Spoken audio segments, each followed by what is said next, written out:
Hello, it's January 10th, 2024, about 4 in the afternoon. This is the Red Lake River. I was going to go for a little snowmobile ride, but I was just checking out the ice conditions. You can see here, the Red Lake River is pretty nice to get on and do some snowmobiling, but right now there's no tracks out there, and I'm not the guy that wants to be the first one out there to put the tracks in, and I'm always looking for other people to do that. The other thing I look at here is the riverbank. You can see right now there's not been very much snow, but it's pretty hard to get in and out. The scale, that would be really tough. It's almost like a wall there. So you might be able to get in here with your snowmobile, but getting out's another issue. So I always try to pick a spot where, you know, if I go down at first, that's the spot I'm also gonna come out. But it just limits your options with there's not a lot of snow right now. A lot of hazards out there too. For example, we're looking at the old 76 Cheetah Arctic Cat. I call it the dumpster sled. But right in front of me, we've got a drainage outlet right here. And I guess when you get a lot of snow, a lot of kids don't see stuff like this or know about it, but it's always good to know where you're coming in and coming out for your access on the river. And sometimes that's your biggest problem. So if you do get in trouble, it turns out to be a fun day. And it's a little bit deceiving here on the river too. There could be ice on there, but if it warms up, there could be a foot of water out there and you can get stuck. It'll suck down a new sled just as fast as an old sled with a little bit of horsepower. You know, we've spent lots of time out here just tooling around, and it's fun. It's very scenic. This is Crookston, Minnesota. And I thought I'd just come over here and talk a little bit about my snowmobile that I've named it the dumpster sled. And not that it's a bad sled or anything, it's just I kind of used a lot of parts that were probably ready for the dumpster, you know. So I'm going to tell you about the 76 Cheetah, and it has a 79 Cheetah hood on there, I believe. Some of the things about it, it was heavily damaged. I picked it up for like $75. The seat was on it. Everything was there except the engine, and we'll talk about that. But I did a lot of repairs on the belly pan. Someone in his prior life had taken and reinforced a lot of the chassis metal inside the engine mounts around there. It's like some farmer took a little time and just reinforced everything. So it's not a real beautiful sled, but it's all there. It had a nice track, and you know, as really surprised about this is that I'm sure people have probably bought sleds just because there is a little plastic button that works there, you know, to close this and open that. So for my $75 sled that I picked up this summer, it's not bad. Another thing that I was really surprised about is the condition of the track. You know, it was all there. It looked really nice. It rolled freely. Brake lights on this thing actually work, and the headlights work. I was really surprised.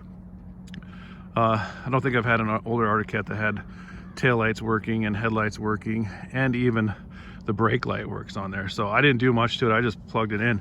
Underneath the hood, I have a couple of things to talk about without making this too long. My favorite thing to do with these is someone had given me an engine, and it's the Suzuki Spirit 5000 fan cooled. You can see this one right here. It bolted right in there. I wasn't sure what the other engine was in here, but it's got a single Mikuni air filter, all that stuff, all that apparatus there. That's the original stuff. The tricky thing about this, I wasn't sure about the engine, what year it was. I believe this was out of like an 80 Pantera. Why am I saying that? Because, well, there was a oil injection down there, and there was a cover plate on it. I just redid it and bolted it on there. So I'm running just mixed gas 40-to-1, and I run just Walmart 2-stroke marine grade oil, and it's been fine for many years. So all those arguments about what do you run for oil, I just run all Walmart on sleds like this, and I haven't had any issues. As far as the CDI going, what I needed to do is there is a open system and a closed system for your grounds. So the old system, I'm gonna get this mixed up, was closed. To ground it, if you grounded it, it would shut the engine off. On this newer style, it had to be grounded, and if you broke the ground, then it would shut off. So kind of interesting things I had to do to get this thing wired to work. The ignition switches on the old Arctic Cats, you know, they've got the ground, the magneto, your B&L lines on there. The newer switches just had on and off. It was just breaking the line, really. So there's not much to your newer style ignitions on these, say, later 70s, maybe 80s ignition switches. So I wired a tether on here. Everything else, like, I think the speedometer tack are just there for, you know, taking up space.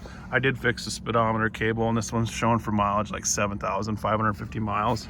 So it's been rode hard. I think it's a good sled, good practice sled to build on. I had no history with this engine, and I'm really impressed with how it runs. That's the risk you take when someone gives you something, but everything looked good. I did put a hex clutch on here. It's got the big rollers, yellow spring. I tell you what, it really engages, runs smooth, and I'm not hearing any clanking or any loud noises like that.